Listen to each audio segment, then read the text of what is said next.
Hi friends, this is Nisha. Welcome to my YouTube channel Nisha Singh all in one channel पर आज का video आपका education का वीडियो है, जिसके अंदर हम बात करेंगे सी टेट 2020 की।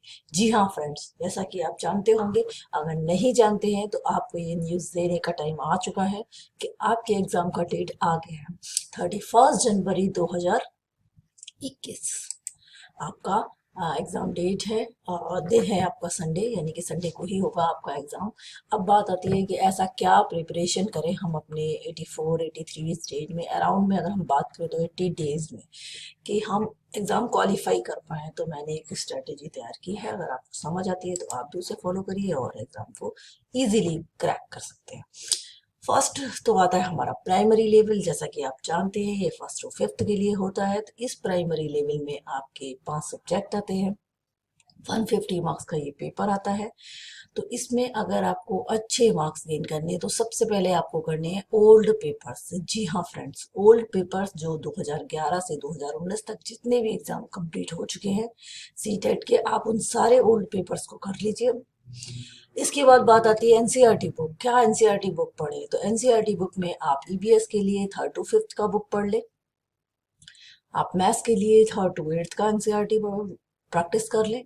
सीडीपी के लिए आप अपनी बीएड की कोई भी बुक पढ़ सकते हैं, और उसके अलावा अगर आपने कोई भी एक कंबाइंड बुक जो आती है प्राइमरी लेवल और जूनियर लेवल के लिए, आपने अगर वो परचेज की है तो आप उसकी सीडीपी पढ़ लें।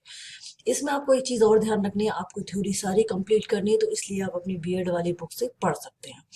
इसके अंदर हमें जीन प्याजे की थ्योरी, कोलबर्ग की थ्योरी, ये सारी थ्योरीज कंप्लीट करनी है, क्योंकि थ्योरी से क्वेश्चन जरूर आता है।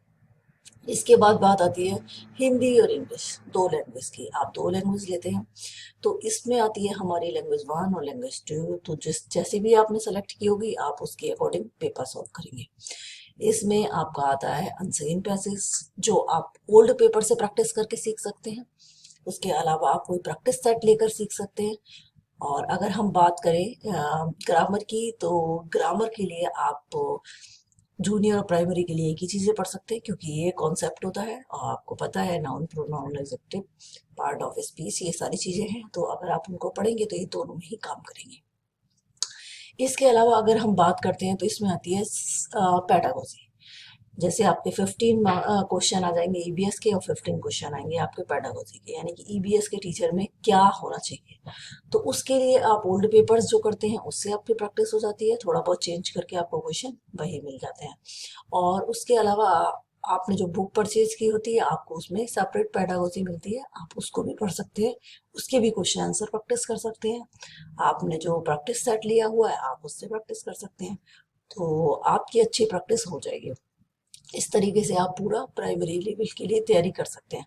फ्रेंड्स, आपको मैं एक बात और बता दूं, आप जब प्रैक्टिस कर रहे हैं ना, तो आप अपने मार्क्स देखिए कि आपके मार्क्स किस सब्जेक्ट में ज़्यादा आ रहे हैं और किस सब्जेक्ट में कम आ रहे हैं। किस सब्जेक्ट को करने में आपको ज़्यादा टाइम लेना पड़ रहा है, किस सब्जेक्ट को करने में आपको कम टाइम लेना पड़ रहा है। अगर आप इस टाइम को समझेंगे और टाइम मैनेजमेंट प्रॉपर कर पाएंगे, तो आपको एग्जाम वाले दिन बहुत फायदा होने वाला है। इसके अलावा जो सब्जेक्ट आपके कमांड है, मान लीजिए आपको 3 सब्जेक्टों पे कमांड है कि आप उसमें अच्छा कर सकते हैं, तो पहले आप उन 3 को सॉल्व करेंगे, देन बाकी के 2 करेंगे। क्योंकि आपको पता है वो जब बहुत ज़्यादा आपके मतलब तैयार नहीं है, या आप उन्हें बहुत ज़्यादा नहीं पढ़ पाए हैं, तो उनको आप बाद में करेंगे। इसके बाद आती है बात जूनियर लेवल की। तो जूनियर लेवल का भी हमारा प्लान रेडी है, हमें ओल्ड पेपर्स करने हैं।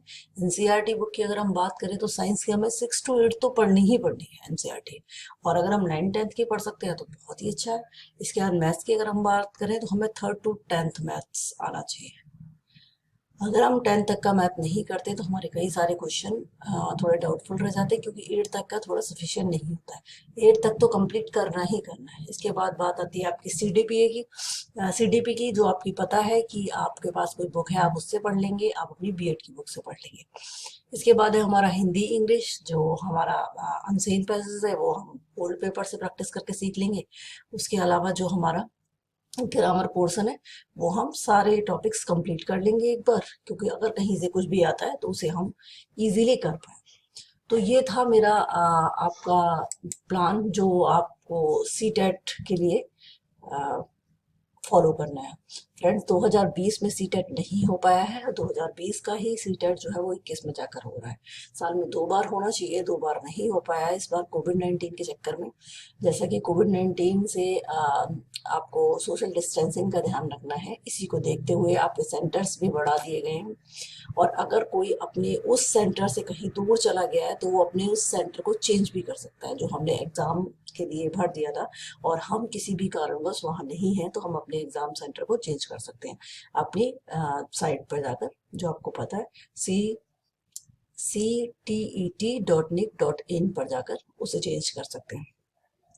इसके अलावा फ्रेंड्स हमें पॉजिटिव एटीट्यूड रखना है, क्योंकि अभी सभी लोगों को बहुत बड़ी बीमारी से निकले हैं कोविड-19 से। आपको कोई ना कोई जान पहचान वाला कोई, और हो सकता है कई बार तो फैमिली मेंबर्स भी इस बीमारी में आ चुके हैं, तो आप मेंटली रूप से थोड़े डिस्टर्ब हो गए थे। सबसे पहले तो आपको पॉजिटिव एटीट्यूड रखना है। दूसरी बात, ये आपके लिए बहुत अच्छा मौका है, आपको इसे फेस करना है। इसके लिए आपका अच्छे से स्ट्रैटेजी तैयार होनी चाहिए जिससे आप क्वालिफाई कर पाए, क्योंकि ये वो नींव है जो आगे टीचर्स के लिए या टीचिंग एग्जाम को देने के लिए क्वालिफाई करनी ही होती है। तो सब चीज़ों का ध्यान रखते हुए आपको अपना भी ध्यान रखना है और अपने एग्जाम की प्रिपरेशन करनी है। तो करिए मेरे साथ सीटेट 2020 की प्रिपरेशन।